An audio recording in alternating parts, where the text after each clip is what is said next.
स्वागत है आपका हमारी एक और वीडियो के अंदर, जिसके अंदर हम आपको बताएंगे कि ब्लॉकचेन टेक्नोलॉजी क्या है और ये कैसे काम करती है। दोस्तों, ये टेक्नोलॉजी जो है इंडिया डॉलर के द्वारा आपको बताने के लिए वीडियो बनवाई जा रही है। दोस्तों, तो आइए चेक करते हैं तो कैसे ब्लॉकचेन टेक्नोलॉजी काम करती है।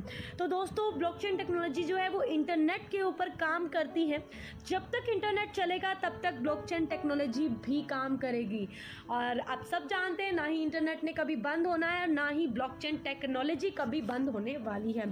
तो ब्लॉकचेन क्या है? ब्लॉकचेन एक्चुअली एक डाटाबेस को सेव करती है और ये डाटा ये अलग अलग ब्लॉक्स में सेव करती है, इसलिए इसे ब्लॉकचेन कहा जाता है, क्योंकि ब्लॉक्स बना के उसकी चेन बना देती है, एक के साथ एक ब्लॉक को अटैच कर देती है। दोस्तों, इसके अंदर ब्लॉकचेन डाटाबेस सेव कर लेता है और ये जो भी डाटा स्टोर होता है उसे ना तो कोई चेंज कर सकता है ना एडिट कर सकता है। जैसे हम MS ऑफिस या एक्सेल के अंदर जो डाटा सेव करते हैं उससे ये थोड़ा टिपिकल है, लेकिन ये बिल्कुल सेफ है डाटा रखने के लिए। ये डाटा जो भी यहाँ वहाँ पर तो हम एडिट कर सकते हैं, लेकिन यहाँ पर एडिट के कोई ऑप्शन नहीं है दोस्तों, ना ही कोई चेंज हो सकता है इसके अंदर। यानी यहाँ पर बिल्कुल सेफ तरीके से रखा जाता है। ये नॉर्मल से बहुत अलग होता है और ये ब्लॉक्स बना देता है और उसे स्टोर करता है। दोस्तों, आप सबको पता होगा कि RBI ने अनाउंस किया है, जो हमारे भारत के वित्त मंत्री हैं निर्मला सीतारमण ने, साल 2022 के जो बजट आया था उसके दौरान उन्होंने एक चीज बताई थी, घोषणा की थी कि आने वाले टाइम के अंदर, आने वाले अगले ईयर के अंदर, साल के अंदर हम एक डिजिटल मुद्रा विकसित करेंगे, यानी बनाएंगे।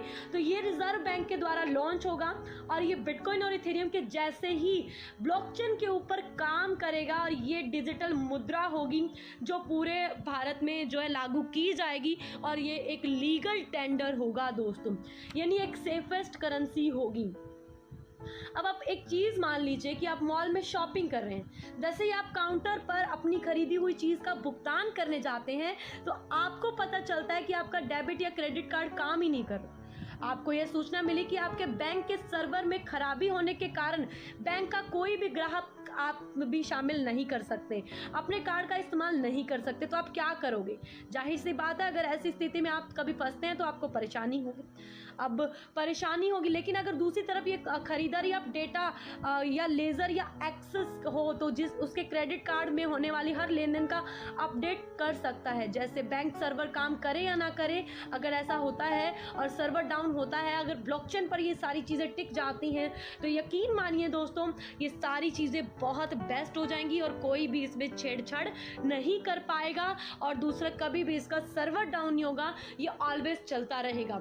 छोटे छोटे ब्लॉक से होता हुआ ये डेटा आप सबको बिल्कुल सेफ कर देगा, आपके बैंक से कभी भी पैसा निकल नहीं पाएगा। बिल्कुल सेफेस्ट तरीके से टेक्नोलॉजी को यूज किया जा सकता है। ब्लॉकचेन को दूसरे शब्दों में आप एक लेजर कह सकते हैं, एक डिजिटल लेजर जो कि अपनी अलग फिक्स स्टैंप लगाती, टाइम स्टैंप जिसे हम कहते हैं। ब्लॉक्स बनाकर उसने एक चेन बना दी। इस ब्लॉक्स की सारी जो जितनी भी सूचनाएं थी, जो भी पेमेंट थी, जो भी ट्रांजैक्शन थी, एक बॉक्स में इकट्ठी कर ली और ब्लॉकचेन इससे बोल दिया गया। और इसका मकसद एक ही है कि जितने भी प्रोडक्ट हैं, जितनी भी ट्रांजैक्शन है, उसको बिल्कुल सेव सही समय पर स्टैम्प करना, यानी सही समय पर फिक्स करना।